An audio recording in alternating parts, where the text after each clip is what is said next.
So let's talk the heart, right? So let's firstly look at the drawing of the heart. So this is the drawing of the heart, right? So this is not the heart of loving people. This is a human body heart.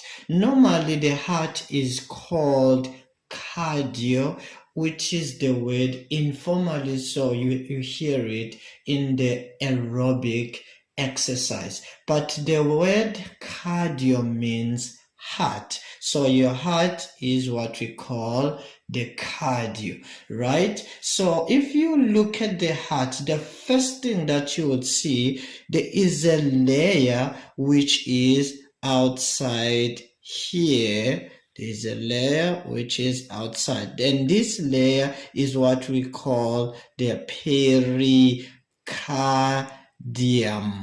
Pericardium. The word peri means around. The word cardium means heart tissues. Or the word pericardium put together, it means it's a layer that is around the heart, right? So the pericardium itself, it's divided into two. So we have the fibrous pericardium. Also we have the serous pericardium. You have two, the fibrous and the serous pericardium. So let's look at closer this pericardium. So the pericardium, if we look at it closer, so this first part of the pericardium, it will be called the fibrous pericardium,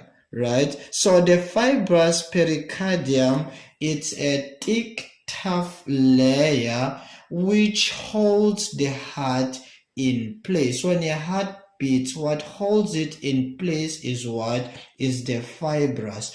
Because also it's thick, it also controls the feeling of the heart. When your heart fills in, the dilation of the heart is controlled by the fibrous pericardium. And lastly, this fibrous pericardium, it acts as a barrier. So anything that needs to come inside the heart, it needs to pass through what?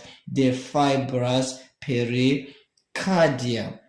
Right, so that is very important to know. And then your serous pericardium is divided into two. We have what we call the parietal pericardium, also the visceral pericardium. So the parietal is just after your fibrous. So after your fibrous, you will have what? The parietal, right? Parietal pericardium, right? So the parietal, and then after that you will have another layer which is what we call the visceral pericardium. So the visceral pericardium is also called the epicardium, which is the outer layer of the heart. So that is very important to know that the parietal and the visceral, both of them is what we call them the serous pericardium.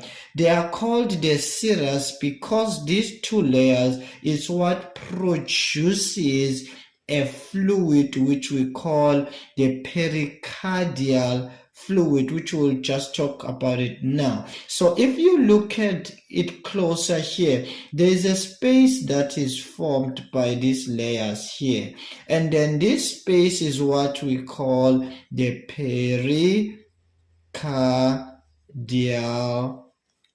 cavity. So is what we call pericardial cavity.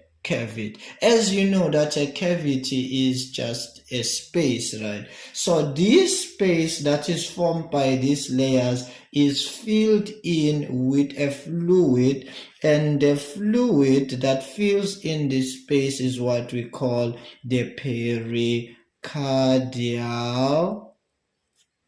fluid, right? So this fluid is produced by the parietal and the visceral pericardium. Normally, the volume of this fluid is 15 to 50 ml, right? So what is the function of the pericardial fluid? It functions to lubricate, to cushion, and also to reduce friction in your heart. When your heart beats, so what will lubricate and reduce friction is the pericardial fluid. But I think we need to talk about something which is important. Sometimes there is an infection that can happen in these layers, and the notorious bacteria, your Staphylococcus, Streptococcus,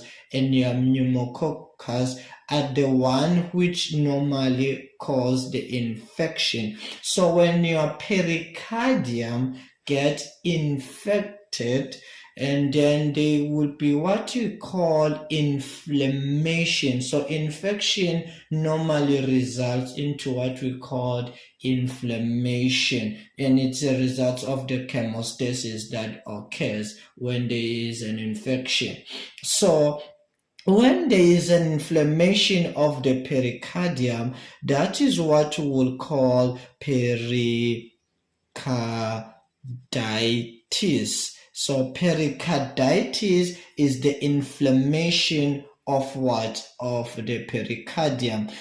When you notice it very well, when there is an inflammation, there is a suffix change which we call the itis. You just add itis at the end, right? So it's a pericardium, so it's an inflammation of the pericardium, so it will be called pericarditis. If it's an inflammation of the epicardium, it will be called epicarditis. If it was the endocardium, it will be endocarditis, which we'll talk about it later, right? So if there is an inflammation, this volume of the pericardial fluid, it accumulates or it increases, and that results into a term that we call pericardial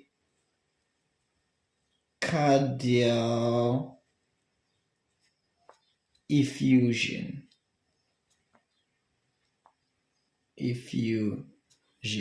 Pericardial effusion. So pericardial effusion, it's the accumulation of the pericardial fluid due to pericarditis, right? So, and normally this pericardial effusion, they alleviate it by doing a procedure which we call pericardentesis.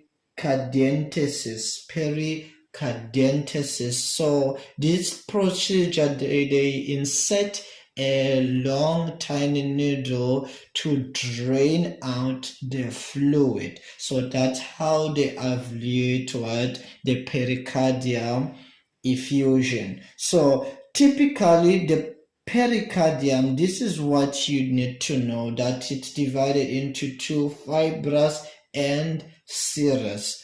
And then your heart itself, directly your heart now, it have 3 layers. So the outer layer of your heart is what we call the epicardium. Epi means outside, so epicardium, so is the outer layer, right? So this outer layer is also called the visceral pericardium. So the visceral pericardium is the same as what? As the epicardium, right? And then the middle layer of your heart is what we call the myocardium, right? Anything to do with myo is to do with muscle in physiology. So myocardium is the middle layer which is thicker, which is muscular. So the muscular layer of your heart is the middle layer, which is your myocardium, right? And this is very noticeable, especially into the ventricles. The right ventricle and the left ventricle. The left ventricle is more thicker because this layer is thicker compared to the right ventricle. The reason behind that is that your left ventricle is what we call the systemic flow of the blood, meaning your left ventricle, it pumps the blood to the entire body, or to the whole system, whereas the right ventricle, it's what causes the pulmonary circulation, which it results in pumping the blood into the lungs, right? And then lastly is what we call the endocardium. So the endocardium is the inner layer of the heart. So yeah, right, so these are the layers of your heart. Your heart having 3 layers, which is the epicardium, myocardium, and endocardium. And around your heart, you find what we call the pericardium, which is the layer that surrounds your heart. So yeah, thank you for watching.